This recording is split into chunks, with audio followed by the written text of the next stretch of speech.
Yeah, and that would you know solve what I everything. the one thing that I really loved, I think in one of the episodes you mentioned that the fact is, let's face it, we've all done great injustice to our Prophet sallallahu alaihi wasallam, and that really touched me. And I think that's the biggest thing. We are all responsible for the mess that we're in right now, and I think we need to be worrying about that right now more than anything, and just to sort everything out. So yeah, we've got a much bigger enemy, at foot right now. Well, I just wanted to say, we were saying it was kind of cool how you made the whole Dajjal series really interactive, and because she was saying, like I was saying, oh gosh, they were so dark, and she's like, no, he's like funny and stuff, and then when I watched the 150 episodes, and like some of the things I love that. I loved your little disclaimer messages in the middle where you'd go like, not for the weak of heart or ignorant people, and it was funny stuff. But in fact, I remember, yeah. No, go ahead. Yeah, well, I remember the review of the Antichrist series by Satisfied Customer that you uploaded, the Daniel Johnston video. Oh God, that was, all I can say is that perfectly epitomizes the whole experience of watching that series. I totally felt like that guy after finishing your series. Well, see, here's the thing. When I was making the Antichrist Dajjal series, and I had to make it interactive because I was dealing with people who had never even heard of 9/11 being an inside job, never even thought that we were living in the age of Dajjal and all these things, and there wasn't really anybody at the time, talking about that I know of, that was talking about the conspiracy from an Islamic point of view, and seeing that all the things that we are seeing today tied in with Islam, and so I got a lot of people calling me a kafir. A lot of people that were threatening to kill me, saying that I stepped out of the religion. Even the people that worked at the Islamic Society of North America were after me for the things that I was saying. And it was just that, so I try at times to be funny about it. I try at times to remember people, hey, let's just be open-minded. And I think today, like you see so many series that are talking about the Dajjal system and stuff, and the end times and the conspiracies and things, and people have no problem accepting these things today. But a couple of years ago, it was a much different story, a much different story. And the things that are happening today do, in fact, tie in with Islam. One of the things that I left out of the Age of Appearance film was another hadith, and I left it out because I knew that it was going to start so much controversy, so I might as well just start the controversy on the show.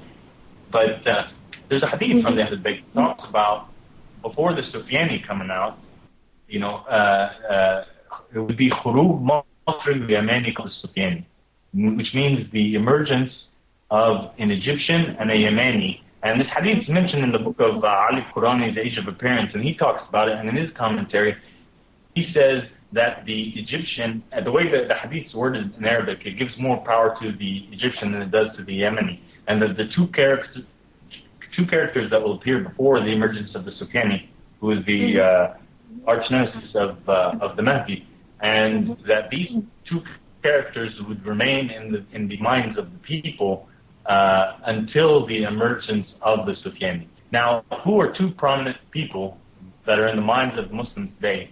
One Egyptian and one Yemeni. I don't see anybody else that matches this description except Osama bin Laden and Ayman Zawahiri. Who Ayman seems to be more of the front person, the Egyptian, and the Yemeni, who just kind of seemed to disappear, but he's still in the minds of everybody, Osama bin Laden.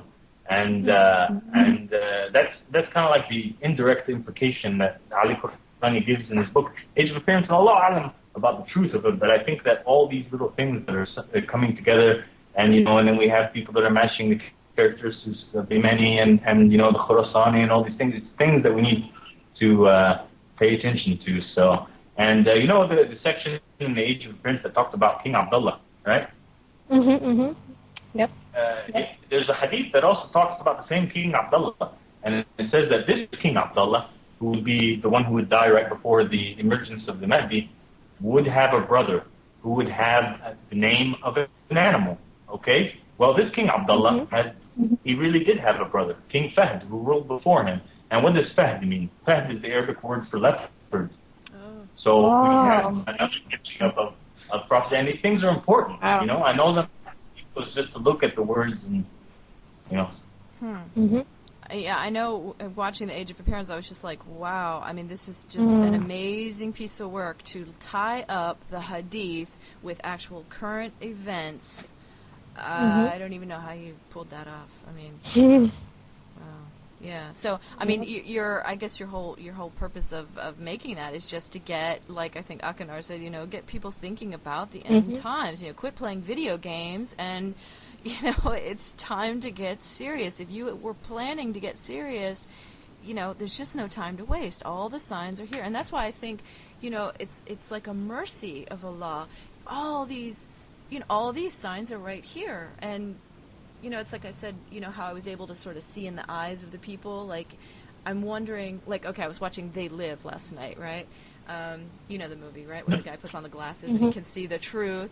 And I was wondering if Allah is going to help us to see, or more people, let's say, to see more clearly. It'll be like more and more people will get a pair of glasses to be able to see, so that you will have absolutely no excuse to make the wrong decision. You know, if you do it, you're doing it just in full knowledge. And, you know, I guess that gets into sort of, like, I have this sort of image of people being able to see auras or energy where, you know, they're exposing themselves maybe in the movies and so forth, but maybe it's going to come to a point where people can just see the aura of an evil person and just be like, you know, I can see that person has ill intent for me right now before they're even walking up to me. So I know that whatever comes out of their mouth, I'm not going to fall for the trick.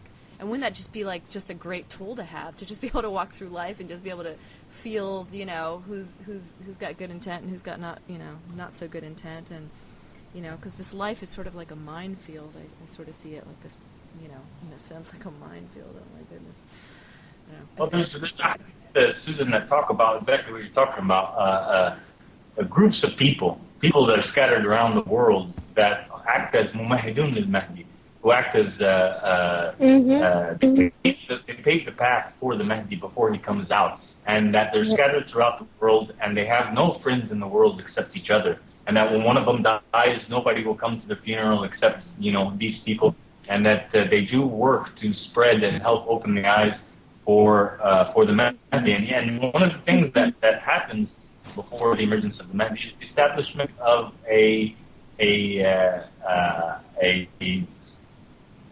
media for the Mahdi, like, that carries his message throughout the whole world. Am I saying it's a wake-up project for people who are thinking that right now? No, that's not what I'm saying. I'm saying that what we're seeing around us, all these different people who are coming up with all these new series that are kind of, you know, talking about the dangers of the Dajjal, and for us to stay on the path of the Prophet Muhammad sallallahu alaihi wasallam, look forward to the emergence of the Mahdi. I mean, we're seeing a global phenomenon that's happening right now, and it's important to pay attention to. Yeah, I'm just wondering if it might go telepathic. You know, that's what I'm seeing. It's gonna go telepathic. I agree with you. I think it is, and you know what you were just saying. If you don't mind, I want to. It has a lot to do with one of my next projects that I'm going to work on, and it's the concept of takween. You know, takween means creation. And it has a lot to do with the hidden abilities and powers of human beings. I think that the Prophet Muhammad sallallahu alaihi wasallam, the Ahlul Bayt, all the other prophets that lived before him, Jesus, you know, Moses, Abraham, like, I think that they were prophets, yes, and they had connections with God that we will never have, and they had miracles and abilities that we will never have. But I do think that they act as an example for every.